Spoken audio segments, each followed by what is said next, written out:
皆さん、こんにちは。ゆきのすけ工房のゆきです。今日は編んだものを紹介していきたいと思います。では、まずこの子、タツノ編みぐるみです。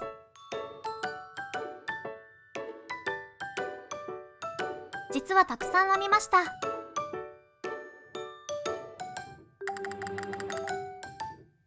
この子たちは母に送る用の5匹なんですけど、あと自分の家用に4匹と妹に1匹あげたので、全部で10匹編んだことになります。もはや業者ですね。可愛くないですか？黄色、緑、ホワイトとオレンジ。何か玉を持ってます。こんな感じです。頑張れば自力で立つ感じですね。お座りできます。はい。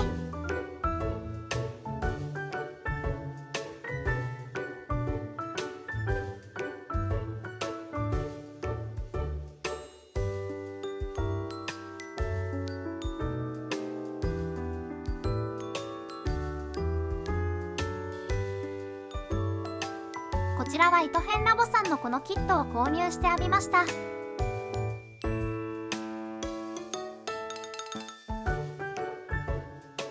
ポストカードになってるって今気づきました。可愛いので飾っておこうと思います。このキットは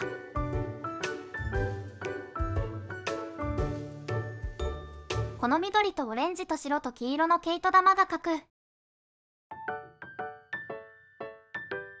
1玉ずつとお目目とひげに使われている茶色の毛糸が少し束になっているものが入っていました。また編み図ですね。で、入っていた毛糸玉だけでも10体編んで、まだ余っててまだまだ編めそうな感じです。この子たちはこの撮影の後、実家の方に送りたいと思います。多分母がなんか自分の家に飾ったり配ったりするのかなと思ってます。最後に集合の記録を、集合写真を撮っておきましょう。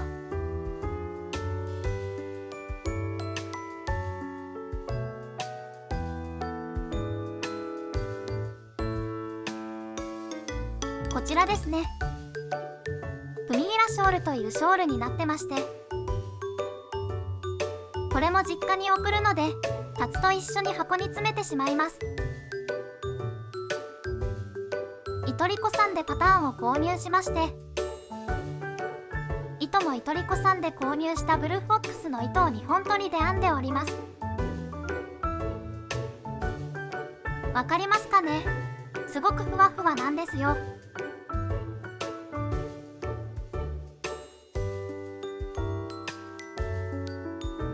可愛すぎる。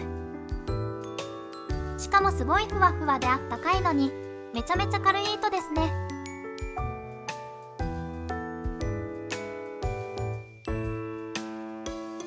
口がくるってなっちゃうのが気になるんですけど、はい、これ母に送ろうと思います。こちらのショールはすごく簡単に編めたんですが、実はここの玉編みはパターンの指定の方法がどうしてもできなくて、かぎ針で編んでます。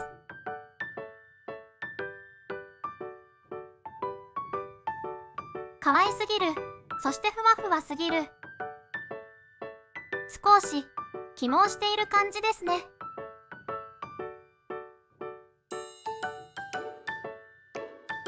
あ、ちなみにこれは工業糸なので、糸りこさんで買った工業糸になるので祝重をかけてます。で、いつも私がやってる方法としては、これをそのまま洗濯機に入れて、あと手編みの靴下も一緒に入れて、洗濯機の手洗いモードでガンガン洗って、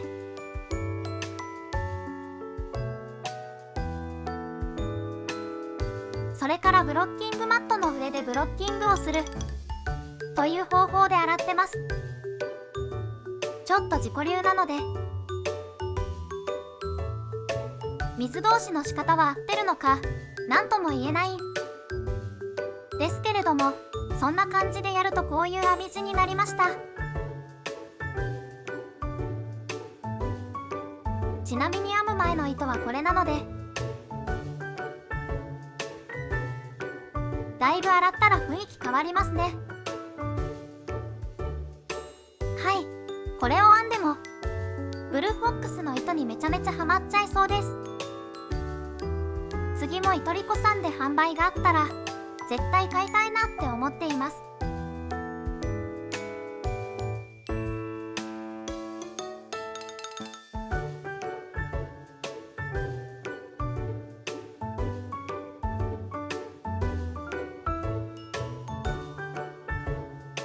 はい、それから最近は羽を1着編み終わったので、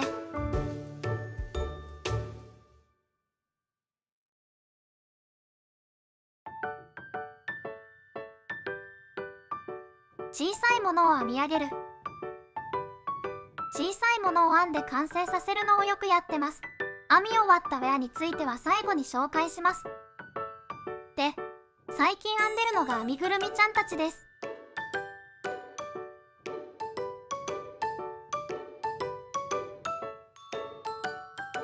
はい。まずこの子とこの子はKFS さんの気仙沼動物園シリーズから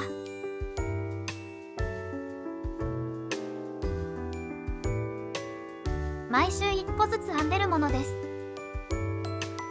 ケリさんとハト、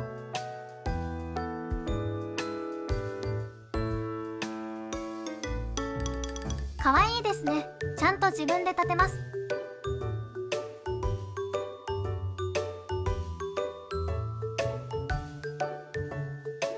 この子たちは棒針編みで編む編みぐるみになってます。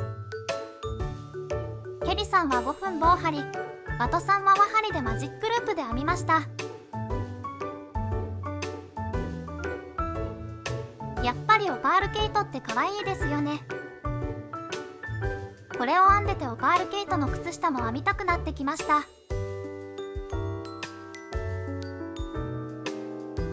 これは毛糸と刺し目が入ってるキットなんですけど、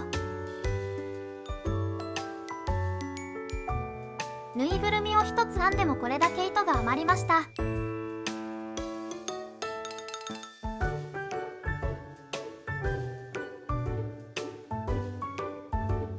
2匹ぐらい編めるんじゃないですかね。棒針だとあんまり糸を使う量が少ないのでたくさん編めますね。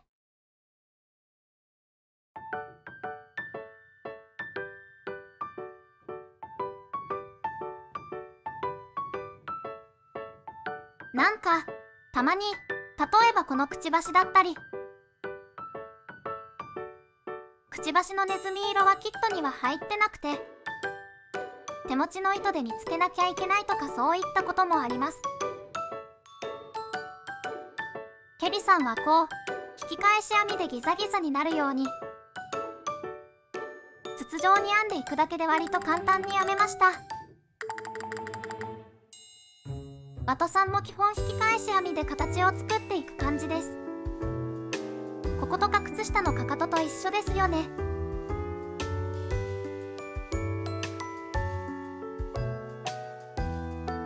穴が開かないかは心配だったんですけど、糸が細いのでそんなにですね。足は別で最後にひっつけるような形になってます。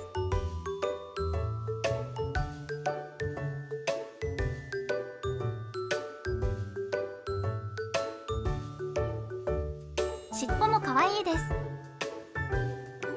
この子たちと、あとこの子は自分でオリジナルで編んでみました。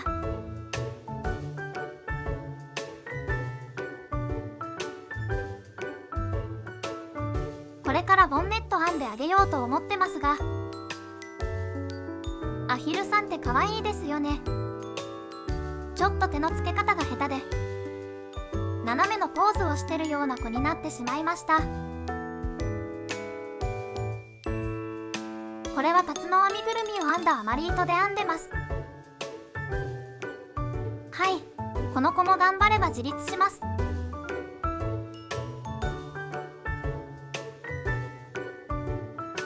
で、この子別のタツノ編みぐるみです。エッチで英語のパターンを購入して編みました。本体の緑と角は花真中のピッコロ、ここはオパールケイトです。可愛くないですか？この子も立つんですよ。可愛い。で、この編みぐるみ作家さんはシリーズで12匹セットのパターンを売ってたんですが、それをずっと買うかどうか迷ってたんですけど、この間編みともちゃんと編み替えをした時に可愛いから買っちゃいなよってそそのかされて勢いで買ってしまいました。普通にうさぎさんとか鳥さんとか干支関係なく編みたいなって思います。まずはこのタツをもうちょっと編もうかな。多分母が欲しがってるので、あと1匹2匹は色違いで編もうかなと思います。このフォルムがめちゃめちゃ可愛いです。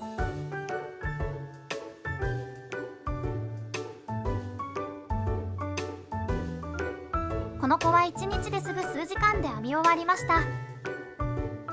やっぱりかぎ針は早くていいですね。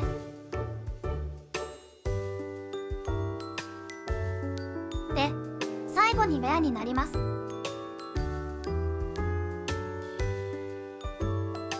ェアは前からちょくちょく動画でも見せてたセーラーカラープルオーバーです。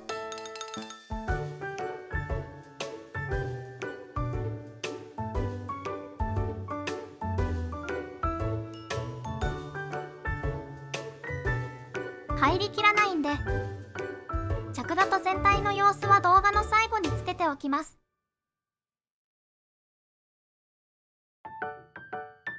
と、こちらは糸りこさんのリープハイという糸で編みました。使った針は指定の針のサイズより1号されてます。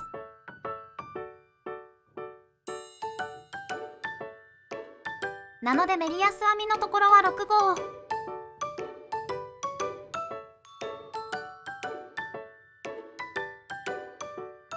ゴム編みのところは5号で編みました。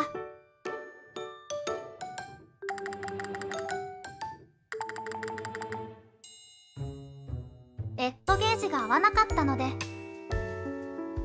どんなに頑張ってもこちらの糸のゲージを取ってそちら計算をし直して編みました。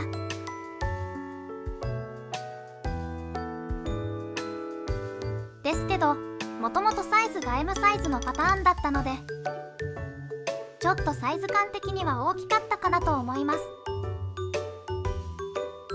袖もパターン通りに編むとすごく長くなりそうだったので、7番か8段くらい減らしてます。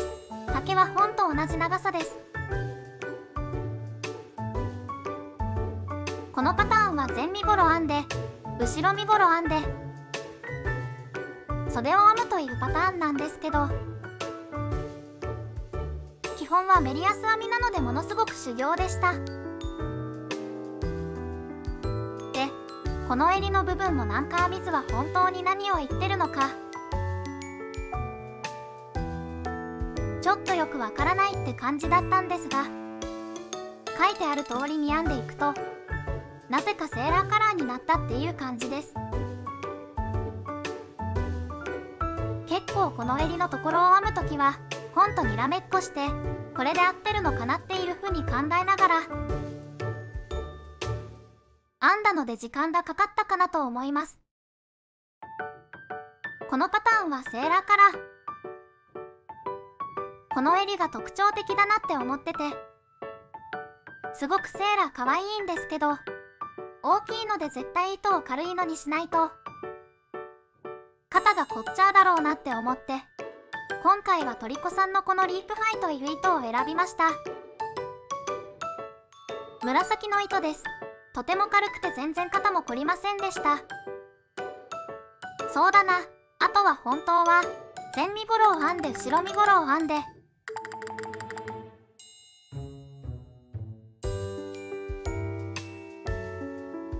袖を平らに編んで全部剥ぎ合わせるっていうような編み方だったんですけど、ちょっと編み会に来ていきたかったこともあり、私は前身ごろ後ろ身ごろ編んで前身ごろと後ろ身ごろをくっつけて袖は輪で編むようにしました。編みの方がひたすら表編みできるので早く仕上がるかなと思ったからです。はい、最近編んだものの紹介は以上になります。最後にキガを入れておきますので、ご興味あればご覧ください。ここまで動画見ていただきましてありがとうございました。